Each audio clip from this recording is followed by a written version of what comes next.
I want to spend some time to briefly talk about like a research tip, methodology-driven research, personal opinions and tips. Because I use this publication strategy to some extent. So just want to show you what it is and how it can help some of you. Okay, so what is methodology-driven research? Okay, what is methodology-driven research, or MDR? So in this research method, in this strategy, okay, I would say this is not a research strategy, but the better wording is publication strategy. In this publication strategy, you first learn some new technique, new methodology or new technique, and become an expert of it. Okay. So for example, the LiWC Shaiwa just learned can be a technique for her. And for another example, the Shaoxin's research uses the stylometry analysis plus LiWC, which can be her new methodology.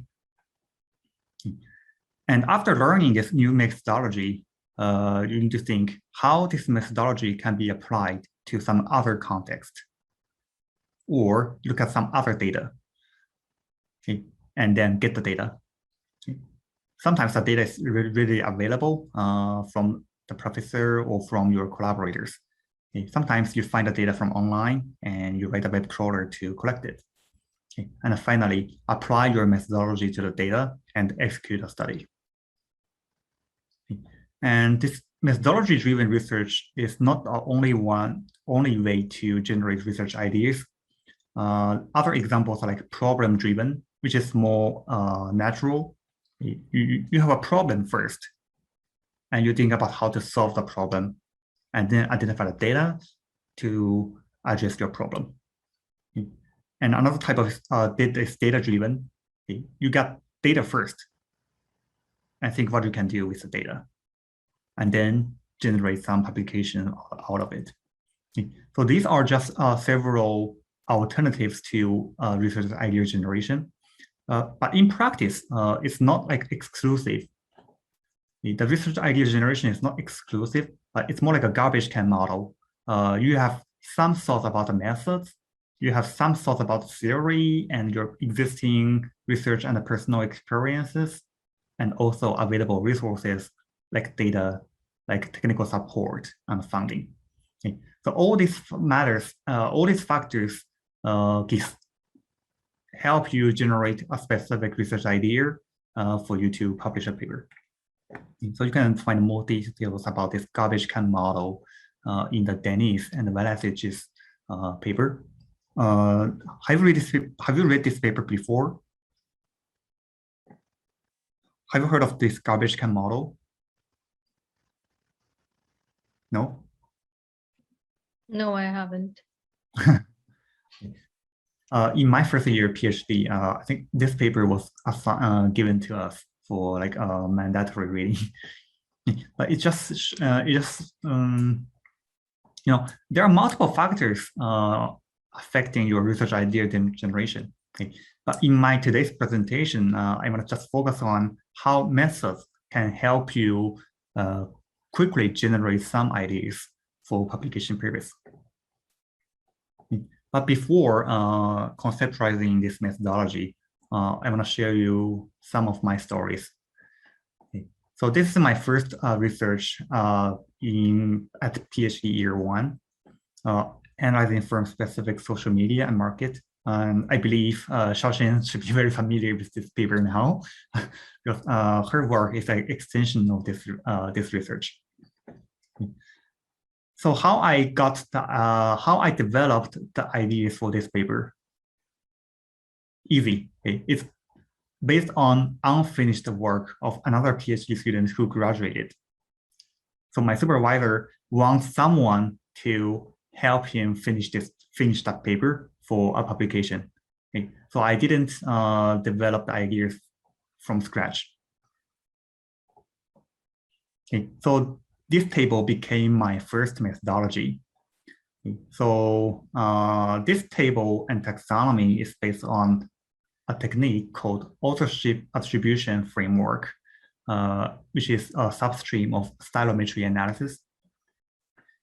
So basically, this research methodology extracts linguistic features from social media users, such as their lexical features, as frequency of all kinds of things, and syntactic features like the usage of punctuations and stop words. Some structural features like how many paragraphs, how many sentences they use in their message passings. And the content-based features like BOW, back of words model, the frequency of each word. Okay. So we extract tons of features from each user to construct a feature vector of users. Okay. So based on this feature vector, then we perform clustering to segment the social media users into multiple groups. Okay. And that's some methodology that I learned in my first paper. So eventually, I just developed the entire code myself, learning Java and learning Python to just implement this whole idea. And finally, this feature extraction and clustering method, I named it as stakeholder segmentation. And now you can cite the name because it's already published. But this is not something I entirely invented. It's based on a very similar framework by some people who already published in like 10 years ago. At the time, it's 2010. So that's about 5 years ago. So I just adapted the authorship attribution framework just a little to fit my data and rename it as stakeholder segmentation. But anyway, this is some methodology that I learned in my first paper.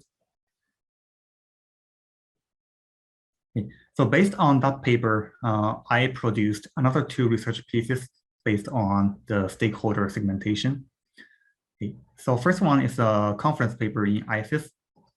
I only spent 1 week for this conference paper, from data collection to algorithm development, analytics, and paper writing. The entire thing only spent me 1 week, very low cost. So that's one advantage of methodology-driven research, because sometimes the most time-consuming part is the data collection and writing the codes to analyze the data. Okay, but if you already have a methodology ready, then you can directly apply that methodology to existing data and produce a paper. Okay. But for journal paper, I think it takes more time because you need to have a more solid and profound theory development. So another paper I'm producing based on this stakeholder segmentation technique is the one I'm working with Xiao Chen, which she presented last week. Okay, so that's my first story. Just want to give you an introduction. What is methodology-driven research and how it can be applied? And the second story, another methodology I learned during my PhD program is called ERGM, Ergon, which stands for exponential random graph models. Okay, so I didn't learn this technique because of my interest. The reason is simple. Okay, my supervisor asked me to explore it because he needs it. So I had to explore this technique because I was founded by a supervisor. He was my boss. Okay. So what is this method? This method identifies significant patterns from a network. So for example, this is a possible pattern called a triangle. 3 people interconnecting with each other. And here's another pattern. Okay, 2 types of nodes sending a link from one to another. So the purpose of Ergon is to explore a very big network and tell you which pattern is statistically significant. Because if the pattern is statistically significant, it means it appears more often than by chance. Okay, so this can be used to test some hypotheses to validate some theories. Okay. So for example, let me give you a very apply this to a context. Okay. So let's say the red circle represents manager, okay, and the blue boxes here represent manager and new employees, okay, managers and new employees. Okay. So if your research hypothesis is like saying the managers are more likely to send emails to new employees, okay, then you can test that hypothesis by using the Ergon method to see how many times this pattern has occurred in a network. Right, so, but my point today is not to let you understand this method. Okay? But my point is, after learning this method, I quickly published this many papers based on this one method.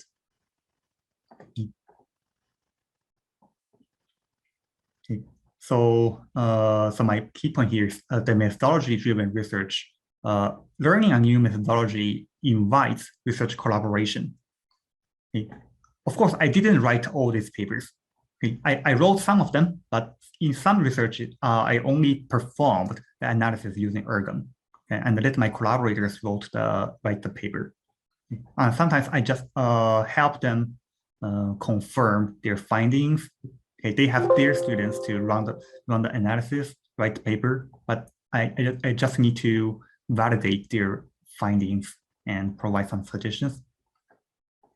So very often I receive requests such as, hey, do you think you can apply Ergon to my dataset from my collaborators or other students?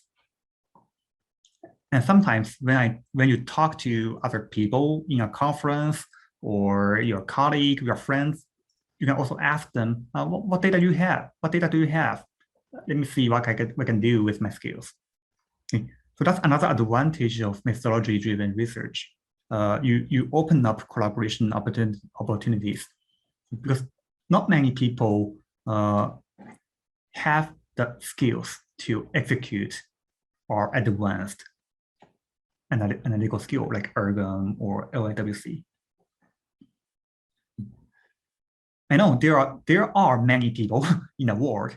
I would say there are more than 10,000 of people who are able to perform Ergon.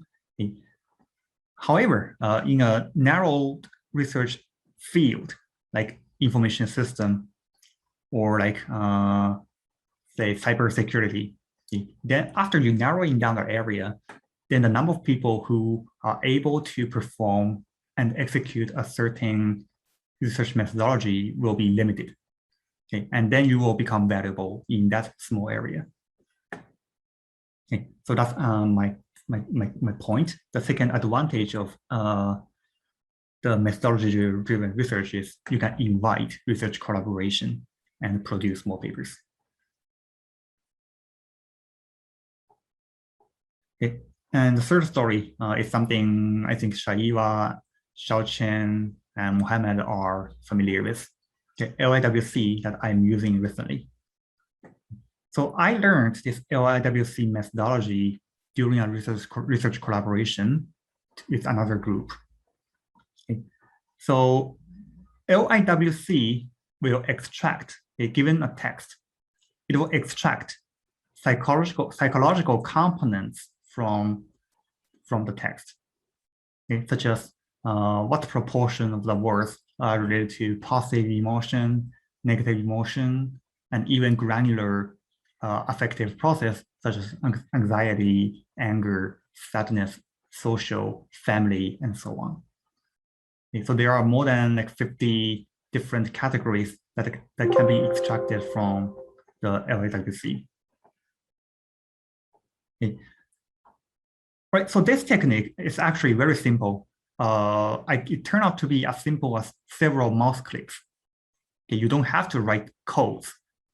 You just download the software, pay the license, and the software will help you achieve this feature extraction with just a few clicks. Do you agree, Shaiva? Sorry, come again, Professor? I didn't get you. Yeah.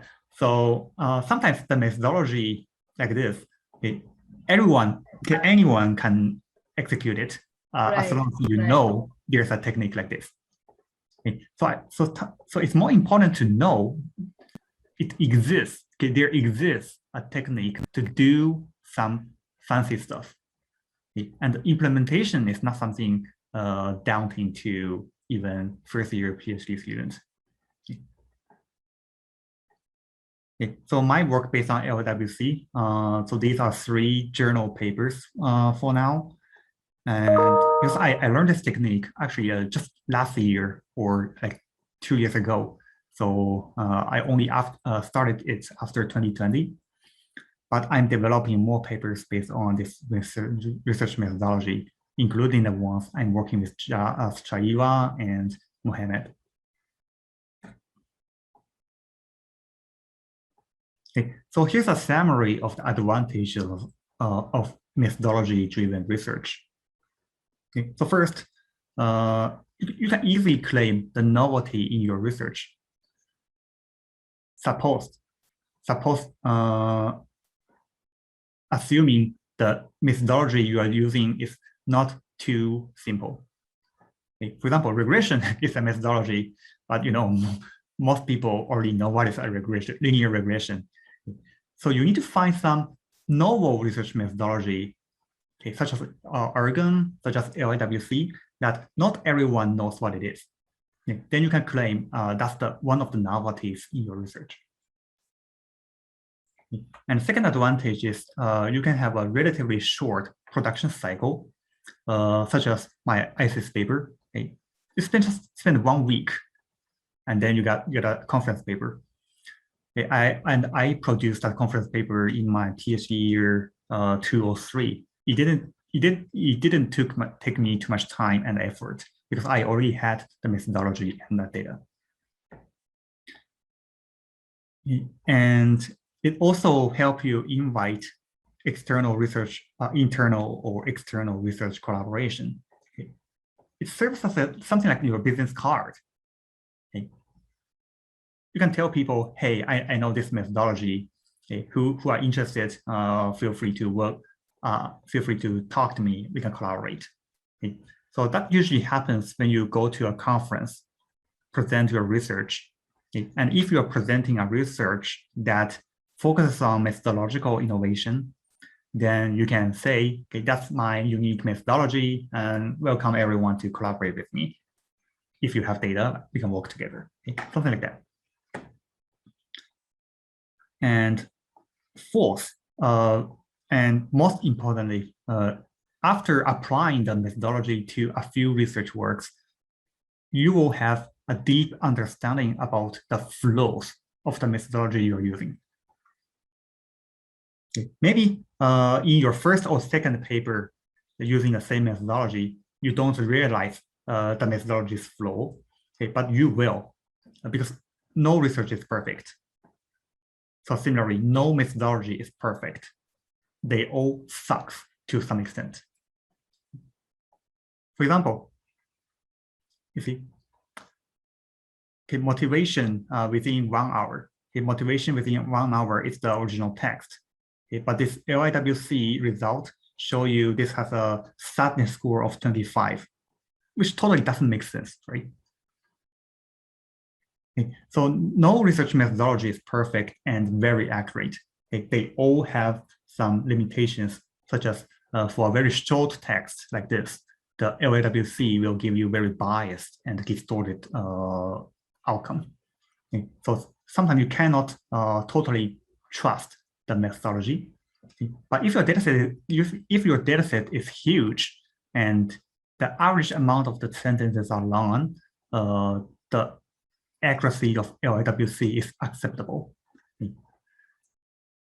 Okay. However, for this kind of understanding, LiWC, what kind of data is more suitable and how much you can trust the outcome.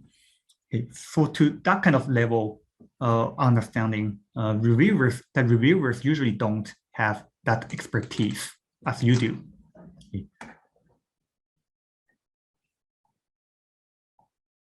Okay. So by having a deep understanding of the flows of your own methodology, you can think about, okay, how to improve this methodology yourself. Okay, how to improve this methodology yourself. You can think about it. Okay, how to address this inaccurate LiWC tagging. I'm sure you will develop some ideas after becoming familiar with the said methodology. Okay, and that will give you space for real methodological contribution paper. Because by addressing the limitation of the methodology, you are proposing your new method. Okay, you're proposing your new method to address the existing limitations.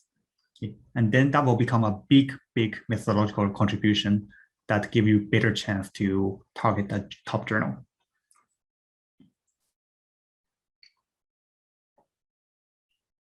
However, I need to say this: although the methodology-driven research has these advantages, but it's not a perfect research idea generation strategy because, of course, it suffers from a few downsides. For example, the research context may not fit your interest. So, for example, I do have used the Ergon to analyze some research context that I'm not interested in at all. I published some papers just because I needed to increase the number of publications. So it can help you get some quick papers, but sometimes the research context you are applying your methodology is not of your interest. And second, and more importantly, the MVR does not equate to valuable or high impact research ideas. The quick and dirty research is usually not the best idea research.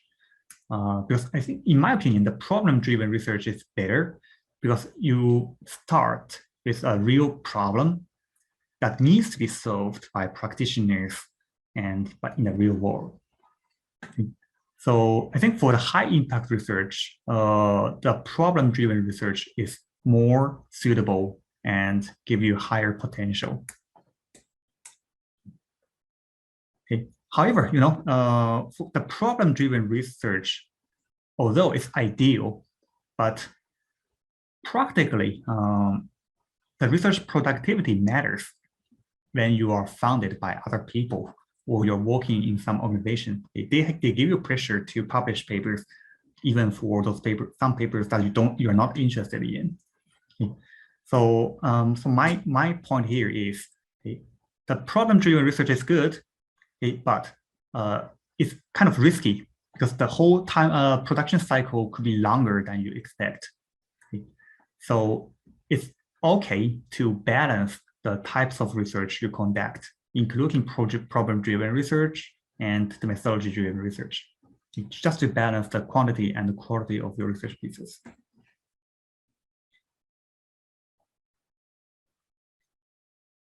And here's how you can find the new methodologies.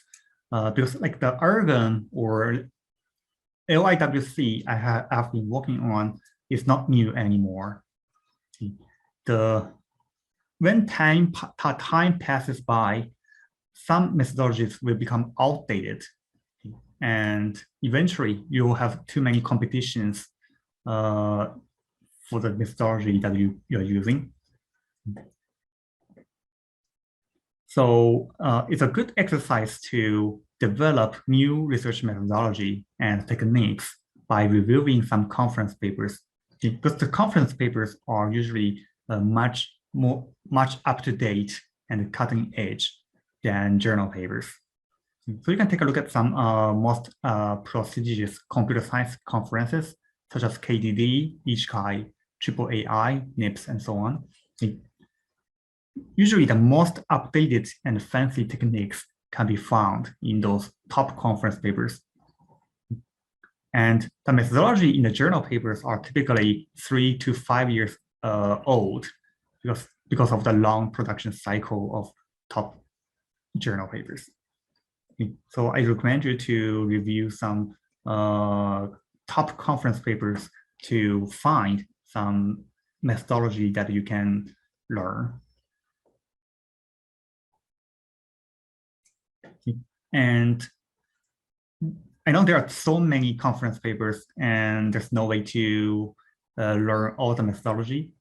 So here are my suggestions how to pick the best highest potential methodology for your own use.